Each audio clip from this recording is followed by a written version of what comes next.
Hey, good evening. It's Friday, June 14th, and welcome back to Everyday Talk 24/7. As you can see, it's sunset. Just a beautiful glow. Just, wow, so thankful to God for the beautiful things that He does. These reminders of His power and beauty. I have a question for you tonight. When God gives us a blessing, when He tells us He's blessing us with something, what is our response to that? Is that something that you and I are supposed to think about? Let me consider whether or not I want this blessing. That might be a hard blessing. Can I think about it? Is that really the way that God presents blessings to us? See, we've been looking at the opening of the Sermon on the Mount, and we read these blessings. Blessed are those who are poor in spirit. Blessed are those who mourn. Blessed are the meek. Blessed are those who hunger and thirst for righteousness. Blessed are the merciful. Blessed are the pure in heart. Blessed are the peacemakers. Blessed are those who are persecuted for righteousness' sake. See, am I supposed to look at those things and say, well, they might be blessings. I'm not real sure I want to buy into those blessings. Mourning and persecution and poor in spirit and giving a life over to righteousness, excuse me, but they're all good things, but is that really what God has for me to be about? Is that His blessing that I can be free to look at?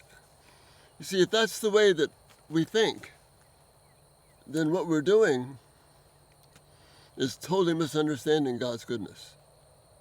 God gives us these things not because they're optional, not because He wants us to think about them, but because they are life itself for us. And if we don't embrace them, it's not going to be a pretty scene for us.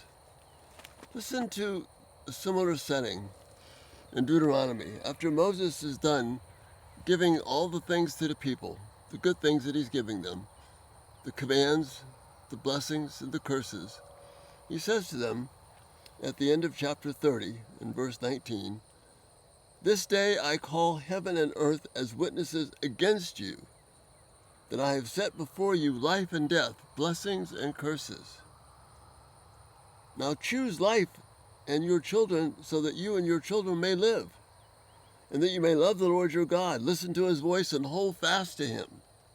For the Lord is your life, and He will give you many years of the land He swore to give to your fathers, Abraham, Isaac, and Jacob." See, He's saying, these words are your life. They are life to you, these blessings.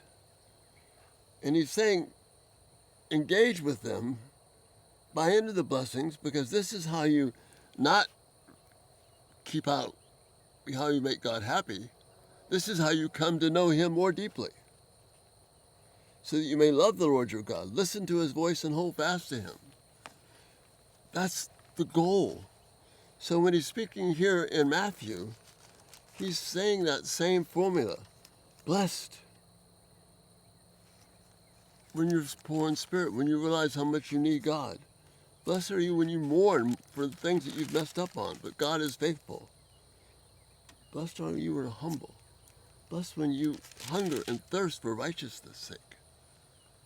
See, if I pursue those things, if I pursue that lifestyle, that's what is going to cause me to love God, to hold fast to Him, to have a relationship with God that is powerful, that grows, that strengthens me, that allows me to endure persecution, that causes me to be a light to all those around me.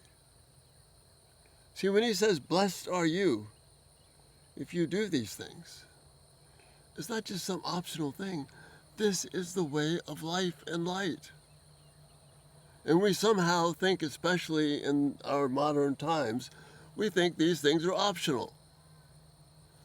But God is basically saying to you and to me, if you want to know life, if you want to live and know the meaning of life, if you want to be close to me and put away what you've been loving, and start embracing what I have for you to love, then the words of Deuteronomy ring beautifully, powerfully to us.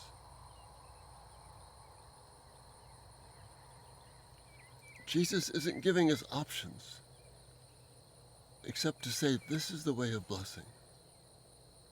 Anything else is the way of disaster and cursing. So it's not like I have this optional idea. Well, I don't know about this poor in spirit thing. I don't know. Hungering and thirsting for righteousness, that means everything I have? Yeah. Because that is the way of life. That's the way of knowing God.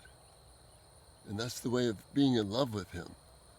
And if that's the path we pursue, He pours Himself out to us. As Paul says, beyond anything that you and I can ask or imagine.